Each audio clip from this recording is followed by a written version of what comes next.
Welcome, where we explore the untold stories of Hollywood's brightest stars.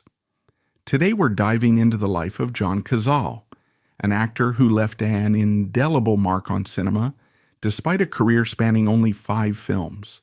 From his unforgettable role as Fredo Corleone in The Godfather to his tragic love story with Meryl Streep, Cazale's legacy is one of immense talent and heartbreaking brevity. Stay with us as we uncover how this remarkable man turned every role into a masterpiece, inspiring generations of actors along the way.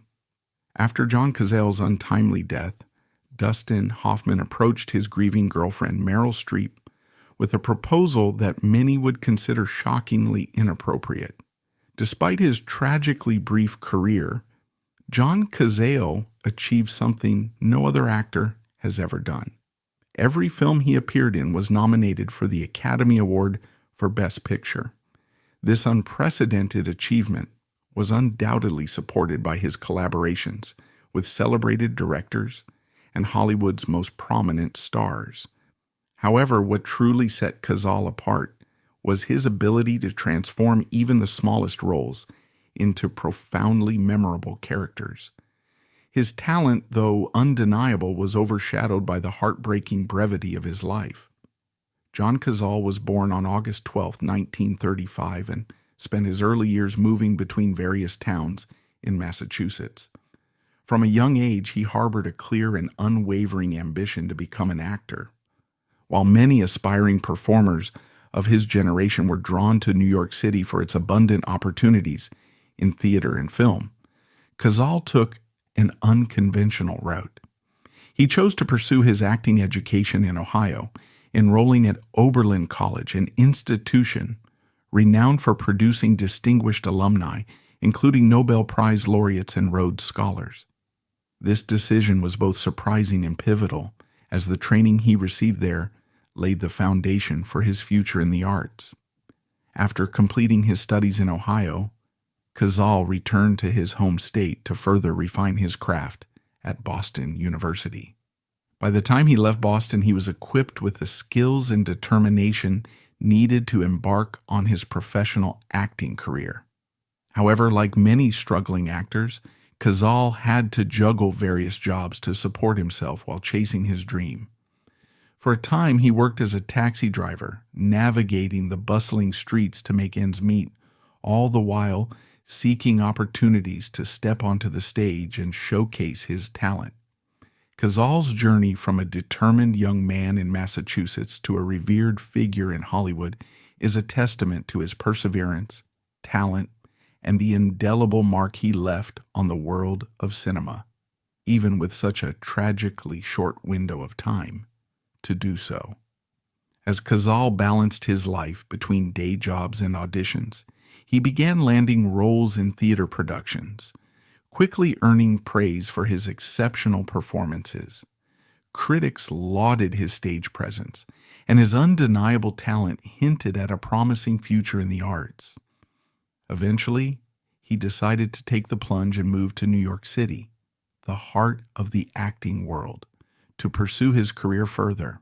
In addition to hunting for acting opportunities, Cazale worked as a photographer to support himself financially. It seemed like he was steadily building momentum in his chosen field. But then he made an unexpected and puzzling decision. Cazale stepped away from acting entirely and took a job as a messenger for Standard Oil, a position with no apparent connection to the world of performance.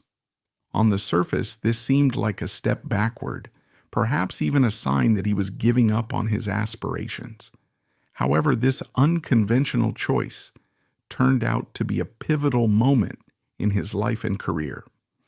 It was during his time at Standard Oil that Cazale met a fellow messenger who shared his passion for acting, a young Al Pacino, also struggling to find his footing in the competitive world of theater.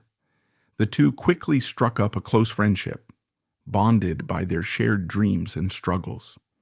By day, they delivered messages for Standard Oil, but by night they transformed into actors, performing side by side in a play.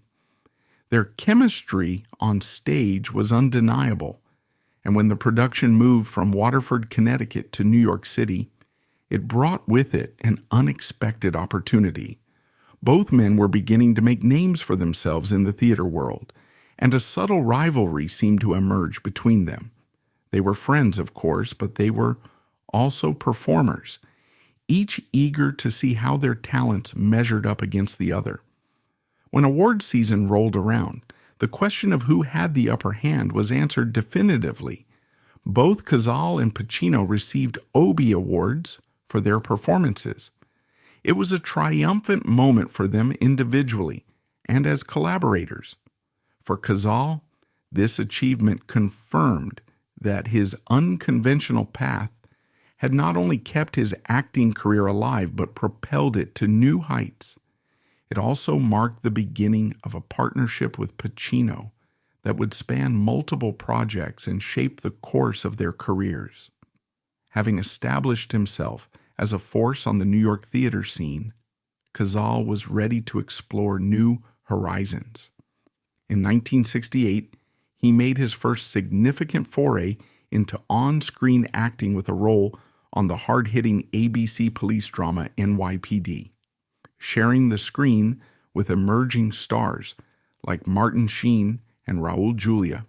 This opportunity seemed like a natural progression for an actor of his caliber. However, despite the promising setup, the experience left Cazale unfulfilled. After appearing in just a single episode, he decided to return to his first love, the stage, and did not revisit television again. Something larger and far more consequential was waiting just around the corner. Cazale's pivotal moment came when casting agent Fred Roos attended an off-Broadway play. Roos was scouting another actor, Richard Dreyfuss, for an upcoming film project.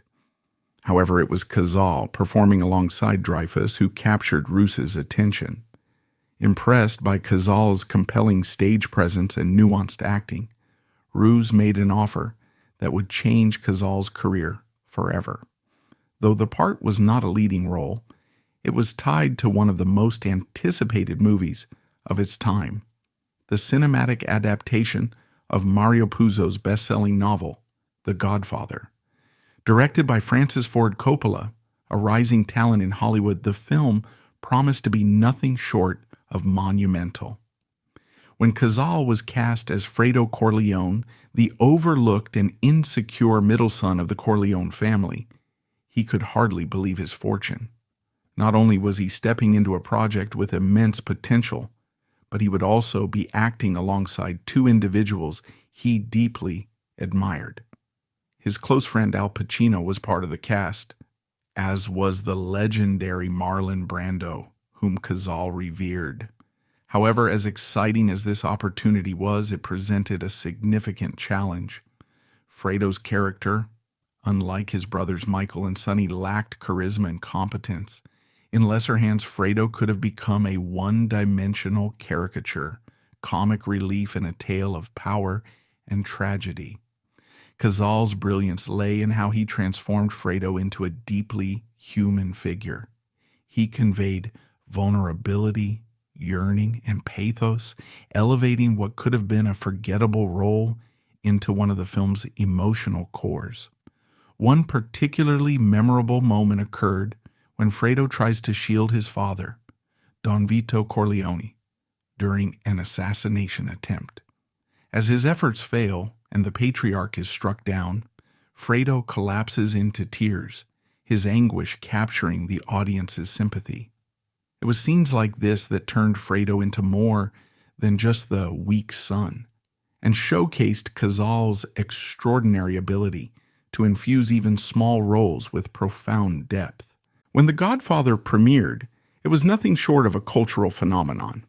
The film became the highest-grossing movie of the year, earning 9 Academy Award nominations, including Best Picture, and 7 Golden Globe nods. Although Cazale did not receive individual recognition, his contribution to the film was undeniable, and his performance as Fredo laid the groundwork for a career that would continue to impress. This role while not the most prominent, marked Cazale's breakout in cinema and affirmed his place among Hollywood's most gifted character actors. When the dust finally settled, The Godfather emerged victorious, taking home the Best Picture awards at both the Oscars and the Golden Globes. Although John Cazale did not receive a nomination for his portrayal of Fredo, the film's overwhelming success gave him a substantial boost in his career. His performance, while supporting, was integral to the film's narrative, and the accolades the movie garnered placed him on Hollywood's radar as a reliable and transformative character actor. However, the next steps he took would be crucial in shaping the trajectory of his career. Beyond its accolades, The Godfather achieved several remarkable feats. It catapulted Al Pacino, Cazale's close friend, into superstardom, solidifying him as a leading man capable of carrying major films. At the same time, it revitalized Marlon Brando's career, reminding audiences of his legendary status. For director Francis Ford Coppola, the film's success solidified his place as one of Hollywood's most sought-after directors. With his newfound power, Coppola could choose from a wide pool of top-tier talent for his next projects, which sparked concern that Cazale might be left behind. However, Coppola was deeply impressed with Cazale's understated yet poignant performance in The Godfather. Rather than moving on to new collaborators, he crafted a role specifically for Cazale in his next project, The Conversation, a tense thriller starring Gene Hackman. Although Cazale's part in this film was not a leading role, it was more substantial than his previous work and gave him further opportunity to showcase his skill. The film itself was another critical triumph, earning 3 Academy Award nominations, including 1 for Best Picture. By this point, Cazale had developed a reputation as a sort of cinematic good luck charm. Every film he participated in seemed destined for greatness. When it came time to produce The Godfather Part II, Cazale was more than ready to reprise his role as Fredo. His nuanced portrayal in the original had left audiences wanting more, and Coppola decided to expand Fredo's character significantly in the sequel. This decision carried considerable risk, as sequels often fail to live up to the standards of their predecessors, particularly when the original film is as universally acclaimed as The Godfather. The possibility of Part 2 being dismissed as a pale imitation loomed large, and there was added pressure on Cazale, who was still not a leading man, to deliver a performance that would justify Fredo's larger presence. In The Godfather Part II, Fredo undergoes a tragic transformation, betraying his family in an act of desperation and misguided ambition. One of the most emotionally charged scenes in the film occurs when Fredo confronts his brother Michael, portrayed by Pacino, and reveals the reasons behind his actions. Coppola, in a bold directorial choice, instructed Cazale to perform this scene while seated in a chair, a restriction that heightened the intensity and vulnerability of Fredo's confession. The result was a masterful piece of acting, and the scene, known among film enthusiasts as the "I was passed over" moment, became iconic. Critics and historians continue to cite it as one of the most powerful sequences in cinematic history. Cazale's ability to bring depth and humanity to Fredo's flaws ensured that The Godfather Part II not only avoided the curse of the lackluster sequel, but surpassed expectations. His performance elevated the film's emotional stakes and helped secure its status as a masterpiece in its own right. Cazale's performance in The Godfather Part II was so exceptional that some critics described it as genius. However, one particular scene remains etched in the minds of audiences and film scholars alike: the iconic moment when Fredo receives the fateful kiss from his brother Michael. In this emotionally charged scene, Michael silently declares Fredo's doom with a kiss on the cheek, signaling the irrevocable decision to have him killed. Cazale's portrayal of Fredo's terror and confusion during this moment elevated the scene to unforgettable heights. His desperate attempts to break free of Michael's grasp while radiating sheer palpable dread brought an unparalleled depth to the moment. It was haunting and tragic, encapsulating the devastating consequences of familial betrayal. Though his work in Part II haunted audiences and received widespread acclaim, Cazale's stunning performance did not earn him a nomination from the Academy. Still, the film itself broke boundaries for sequels, earning 9 nominations and winning 6 Oscars, including Best Picture and Best Director. This marked the second time a film featuring Cazale had won the coveted Best Picture award, and the third time one of his movies had been nominated for it. Despite not receiving personal recognition, his track record was becoming extraordinary. Yet at this point in his career, he had worked exclusively under Francis Ford Coppola. The question loomed, could Cazale deliver such mesmerizing performances outside Coppola's direction? As Cazale was making waves as a highly respected character actor, his close friend Al Pacino was rising as a major leading man, even earning an Academy Award nomination for his performance in The Godfather Part II. This might have been a bittersweet moment for Cazale, as his talent was evident, yet the limelight remained just out of reach. When Pacino received an offer to star in a major project, he lobbied for Cazale to join him. The film was Dog Day Afternoon, a gripping crime drama about a botched bank heist. Pacino wanted his friend to play his accomplice, a role that would place the two actors side by side in another emotionally intense project. However, there was an initial obstacle. Dog Day Afternoon was based on true events, and the character Cazale was to portray was over 20 years younger than him. Director Sidney Lumet hesitated, unsure if Cazale could convincingly embody the part. But after just one meeting, Cazale's undeniable presence and talent won Lumet over, and he was cast in the role. This was another chance for Cazale to prove his versatility and ability to shine outside of Coppola's guidance. On set, Cazale brought his signature depth and creativity to his performance. In one memorable scene, the bank robbers are asked where they want their escape plane to take them. The script didn't provide an answer, leaving the actors to improvise. Without missing a beat, Cazale deadpanned, "Wyoming." The unexpected response caught everyone off guard, and Lumet found it so perfect that he kept it in the film.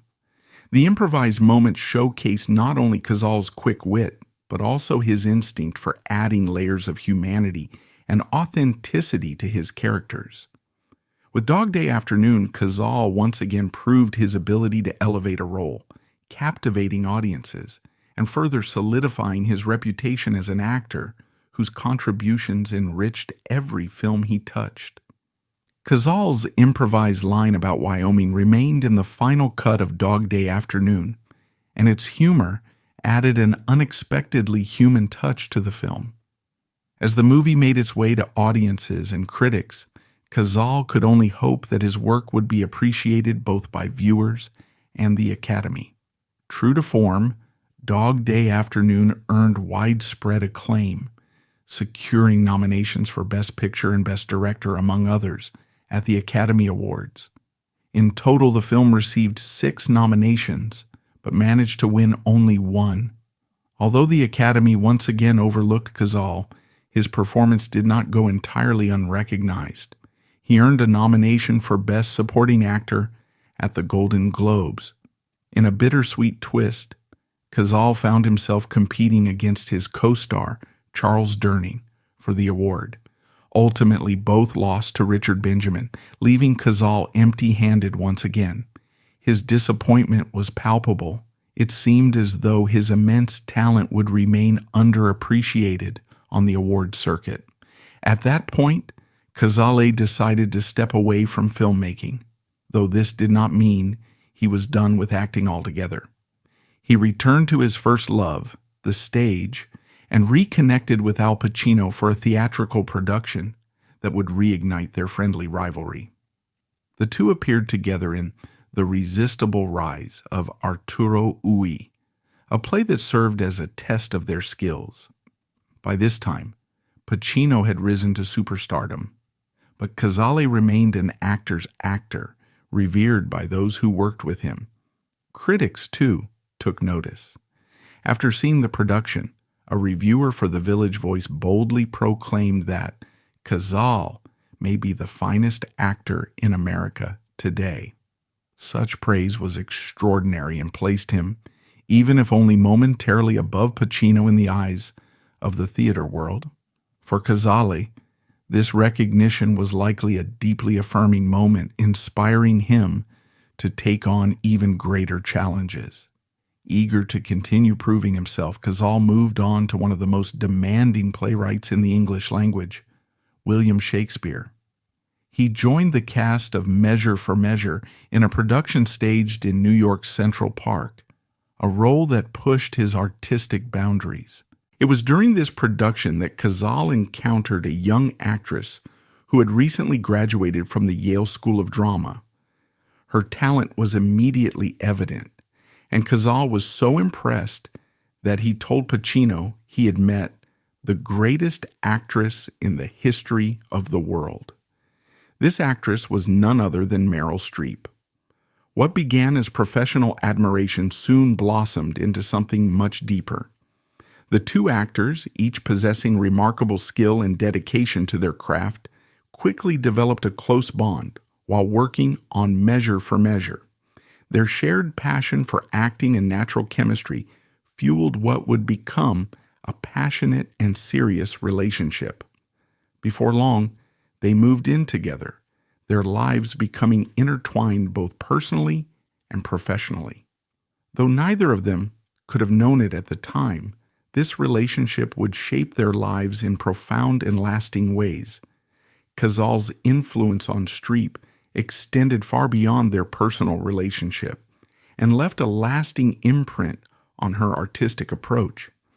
Streep later revealed that Cazale taught her an invaluable lesson: not to rush into decisions about a character's portrayal, but to explore its depth and consider multiple possibilities. This insight became a cornerstone of her acting philosophy, shaping her method and ultimately helping her become one of Hollywood's most acclaimed actors. The emotional connection she shared with Cazale also helped Streep navigate professional challenges after his passing. When she accepted a role in Kramer vs. Kramer, her grief and vulnerability infused her performance with extraordinary authenticity. The role earned her her first Academy Award and solidified her place in the industry's upper echelons. Streep often credited her time with Cazale as a pivotal influence on both her artistic growth and her resilience in the face of adversity. Sadly, John Cazale and Meryl Streep didn't have much time together. Cazale had already accomplished so much in his brief career, but there was one thing he had yet to achieve: performing on Broadway. Finally, he was offered the lead role in Agamemnon, a major opportunity that seemed like the perfect next step. The preview was scheduled for April 29, 1977, and all seemed well. However, just before opening night, things took an unexpected turn. Cazale fell ill, and what initially appeared to be a minor illness turned out to be something much more serious. After a visit to the doctor, Cazale received a devastating diagnosis. He had lung cancer. This news was a crushing blow for Cazale, forcing him to come to terms with the grim reality of his health. Despite this, he didn't let go of his career. He had already lined up a major film project, The Deer Hunter, which was incredibly special to him.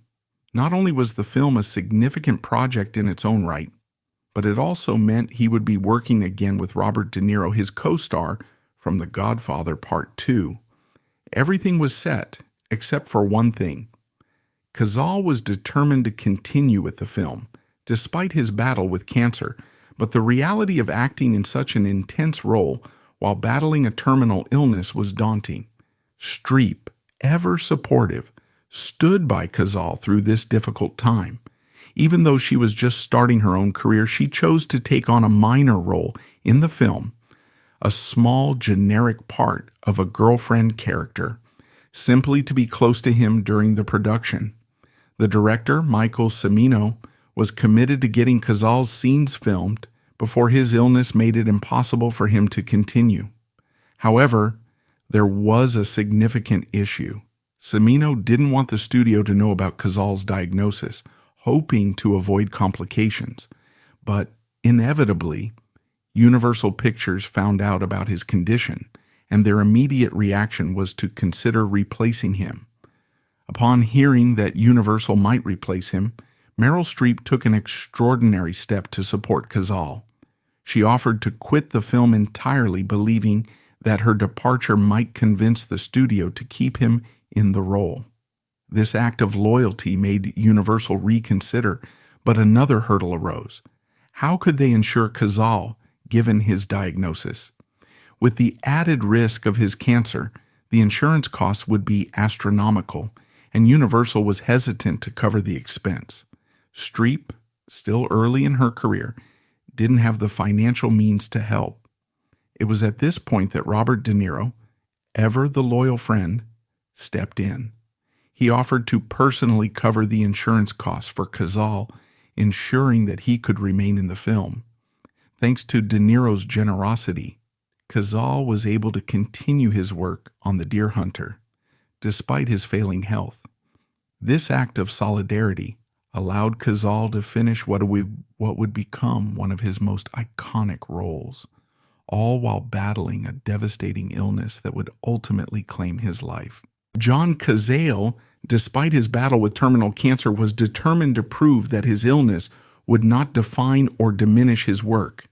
Filming The Deer Hunter was an intense and grueling process, not only for Cazale, but for the entire cast and crew.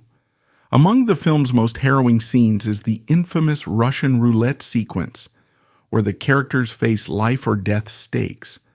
Robert De Niro, known for his commitment to realism, pushed the scene's intensity to an unsettling level by requesting the director include a live cartridge in the revolver to heighten the tension among the actors. It was a dangerous proposition, one that underscored the extreme lengths the cast went to in their quest for authenticity. Sadly, Cazale would not live to see the impact of his final performance. In his last days, he stayed in the hospital, where Meryl Streep remained by his side, offering unwavering support. According to one poignant account, though its accuracy is debated, a doctor informed Streep that Cazale had passed away, causing her to break down in tears. At that moment, Cazale reportedly opened his eyes and comforted her with the words, "It's all right, Meryl. It's all right," before passing away on March 13th, 1978, at the age of just 42. Though Cazale did not witness it, The Deer Hunter went on to achieve tremendous acclaim, winning multiple Academy Awards, including Best Picture and Best Director. While the accolades could not bring him back, his work remained an enduring testament to his extraordinary talent.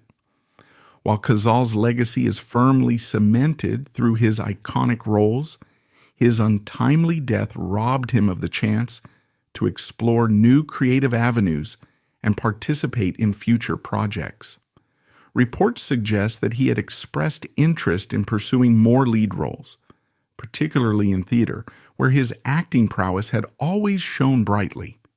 Given his success in nuanced, emotionally complex characters, it is likely that he would have continued to elevate supporting roles in groundbreaking films or even transition to more prominent roles in cinema. Additionally, directors who had already collaborated with Cazale, like Francis Ford Coppola and Sidney Lumet, might have sought to cast him in their future works. Coppola's later projects, such as Apocalypse Now, 1979, could have been a fitting opportunity for Cazale to bring his characteristic depth to a war drama. Similarly, Cazale's ability to embody flawed yet relatable characters might have made him a strong contender for roles in films by emerging auteurs of the late 1970s and 1980s, such as Martin Scorsese. His presence in films like Raging Bull or Taxi Driver could have offered fascinating new dimensions to already celebrated productions. The theater world, too, was likely poised for more of Cazale's contributions. His Broadway debut, cut short due to his illness, suggested untapped potential for commanding lead roles in major productions. Given his critical acclaim for stage performances earlier in his career, he might have redefined his place as one of the era's greatest stage actors, balancing theater and film with equal mastery.